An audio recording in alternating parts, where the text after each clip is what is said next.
윤석열 정부 출범 100일을 하루 앞둔 어제 국민의힘 주호영 비대위 닻을 올렸습니다.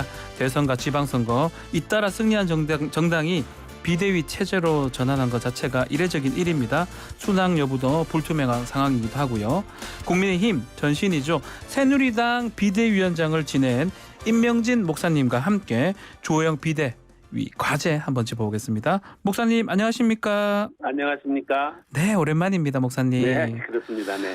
네, 비대위가 말 그대로 비상 상황이다 이런 뜻으로 지금 비춰져야 되는데 대선하고 지방선거에서 이겼잖아요, 국민의힘이. 네. 이렇게 비대위 이긴 정당이 비대위를 꾸리는 게 좀 이례적으로 봐야 됩니까? 어떻습니까? 글쎄 말입니다. 사실은 이 비상대책위원회라는 게 야당 쪽에서 많이 하잖아요. 그렇죠, 졌을 때요. 예. 집권 여당에서 비대위원회를 구성하는 건 참 드문 일인데 네. 더군다나 말씀하신 대로 대선도 이기고 지방선거도 이기고 이런 상황 속에서 비대위원회를 구성하게 되는데 큰 뭐 전적으로 뭐 이준석 대표의 그런 그 징계 예. 이런 것들로 인한 그런 그 당의 내홍 뭐 이런 것들 때문에 할 수 없이 이제 비대위원회를 만든 것처럼 그렇게 보입니다. 불행한 일이죠. 네. 불행한 일이다. 이런 조사를 좀 보면 국민의 한 절반 정도는 이 여권의 위기의 책임으로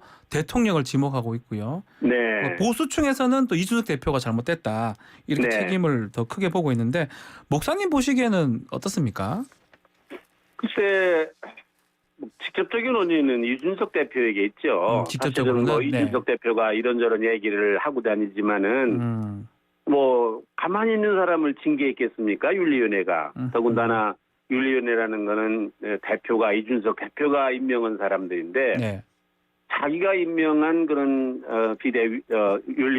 윤리위원들 네. 그 사람들에 의해서 이게 징계를 받았잖아요. 사실은 당 대표가 이렇게 징계를 받는 거는 유사일에 없는 일입니다. 처음 있는 뭐 일을 하더라고요. 들어보지를 예. 못했습니다. 예. 지금까지. 예. 근데 어쨌든 당 대표가 지금 징계를 받게 됐거든요. 그리고 그거는 무슨 그렇게 근거 없이 터무니없이 징계를 했다 그렇게 볼 수는 없고요. 네. 네, 사실은 뭐 여러 가지 뭐 접대라든지 뭐 증거인멸이라든지 뭐 이런 것들 때문에 사실은 이 징계를 받게 되는데 네. 저도 사실은 한나라당 때 윤리위원장을 했습니다. 하셨었어요. 예. 예, 2년 동안. 맞습니다. 예. 그래서 사실 그 윤리위원회라는 게 징계라는 게 이 윤리위원회가 법적인 기관이 아닙니다. 네. 사실이냐 아니냐 그거를 따져서 징계를 하는 게 아니라요. 네. 그 당에 얼마만큼 해를 끼쳤느냐, 얼마나 명예를 실추했느냐 그걸 가지고서 사실은 징계를 하거든요. 그게 예. 윤리위원회 징계 기준이거든요. 그러니까 뭐 이준석 대표가 지금 뭐 받고 있는 여러 가지 의혹에 대해서 사실이든지 아니든지 그거와 관계없이 예. 그런 문제가 불거져서 더군다나 이게 한 당의 대표로서 그런 이 말에 휩쓸리게 돼가지고 사실은 당이 굉장히 어려워지지 않았습니까? 그렇죠. 그것 예. 때문에 징계를 한 거거든요. 직접적 원인은 순리대로 이준석 말하면은 대표한테 있다. 예. 순리대로 말하면 이준석 대표가 사실은 책임을 지고 옛날에 도의적인 책임이라는 게 있지 않습니까? 자진 도의적 책임. 사퇴했었어야 했는데 이 말씀이신가요? 그렇죠. 아. 그렇게 했어야 되는데 계속해서 이게 분란을 일으키게 되니까 아하. 결국은 뭐 당대표가 사고가 되는 상황이 되니까 비상대책위원회를 구성할 수밖에 이제 없는 이제 그런 상황이 됐죠. 거기다가 알겠습니다. 예. 뭐 권성동 그 직무대행 지금 원내대표가 조금 좀 서투른 행동을 하지 않았습니까? 문자 메시지 말씀하시는 거죠? 스마트폰 예. 무슨 뭐 글자로 보여주고 이 불붙인 그런 경우가 돼가지고 예. 결국에는 불행한 사태가 돼서 비상대책위원회를 구성하는 그런 상황까지 이르게 된 것 같습니다. 자, 네. 주호영 비대위 이제 출범을 했는데요. 네. 우선 해야 될 과제를 질문 드리고 싶은데 특히 우리 임명진 목사님께서는 인적 혁신을 강조한 바가 있더라고요. 네.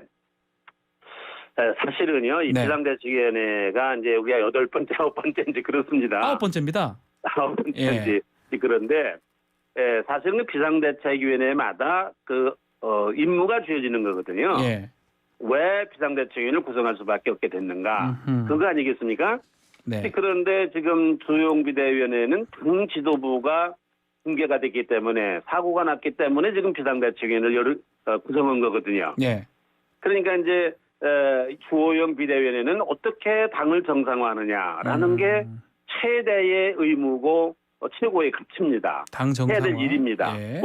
목표입니다. 네. 그러니까 주호영 비대위원회가 저는 성공할 수 있느냐 없느냐라는 거는 어떻게 빨리 당을 추스려서 전당대회를 열어가지고 당원들이 투표로는 정상적인 지도 체제를 구축하느냐 그것까지가 저는 주호영 비대위원회의 책임이라고 생각하고요. 예. 그거 잘하면 성공하는 거고요. 근데 그렇지 않으면 실패한다고 봐야 되는 건데 네.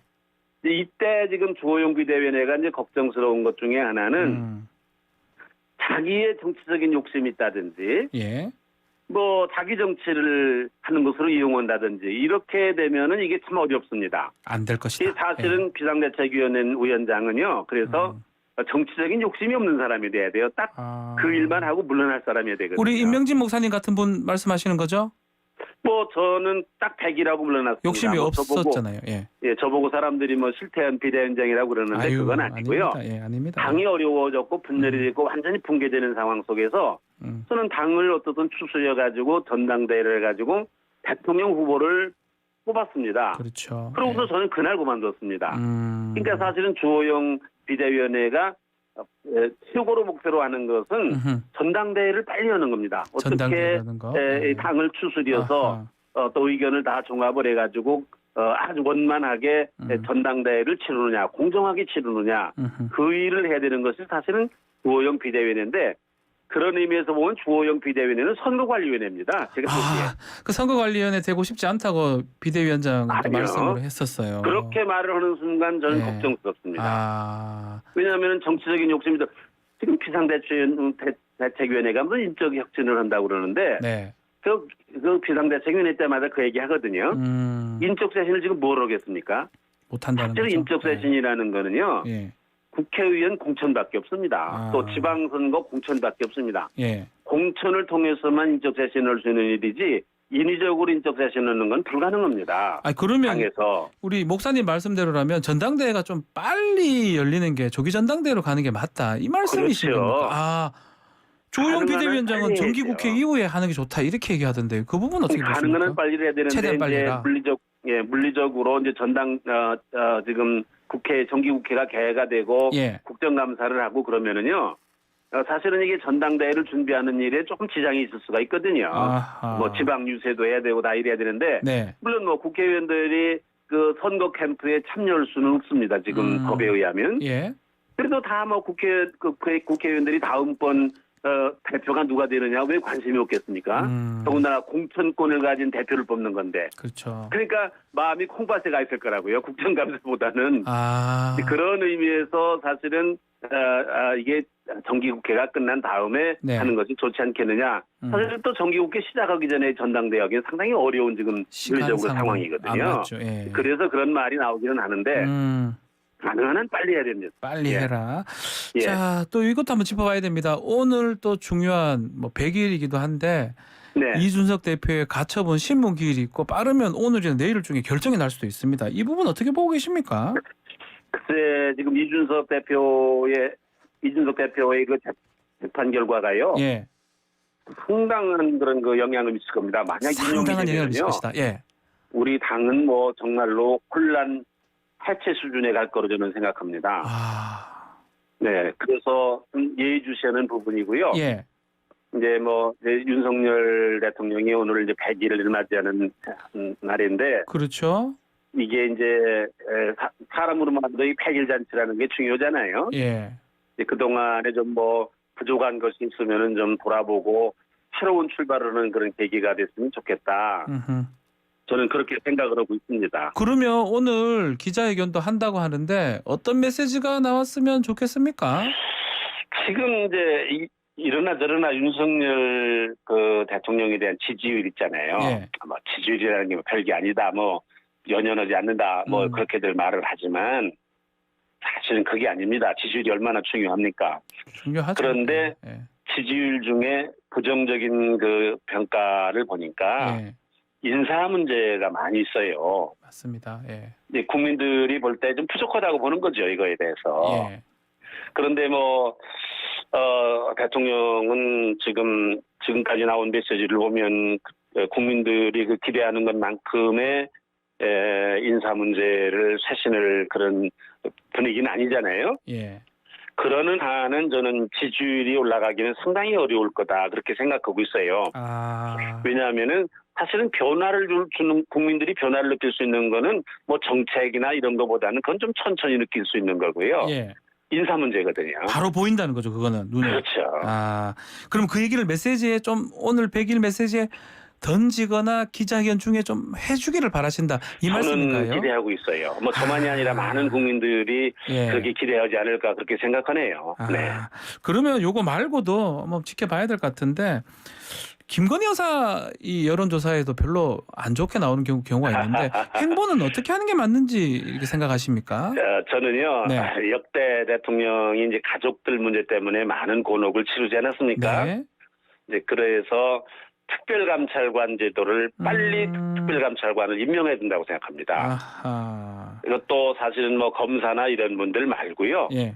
정말 국민들이 볼 때 이 사람이면 추상같이 예? 이 가족 문제를 다룰 수 있는 사람이다. 예? 이런 사람으로 임명을 빨리 해서 네. 가족 문제에 대한 가족 문제는 사실이든지 아니든지 간에 자꾸 잡음이 나오게 돼 있거든요. 그렇죠. 그게 루머의 원천이에요. 가족 예, 문제가 예, 이렇다더라. 그 예. 말하기 좋거든요. 사실은 또. 그러니까 이 문제는 윤석열 대통령이 뭐 본인도 특별감찰관을 빨리 임명하겠다 그런 얘기를 하는데 네.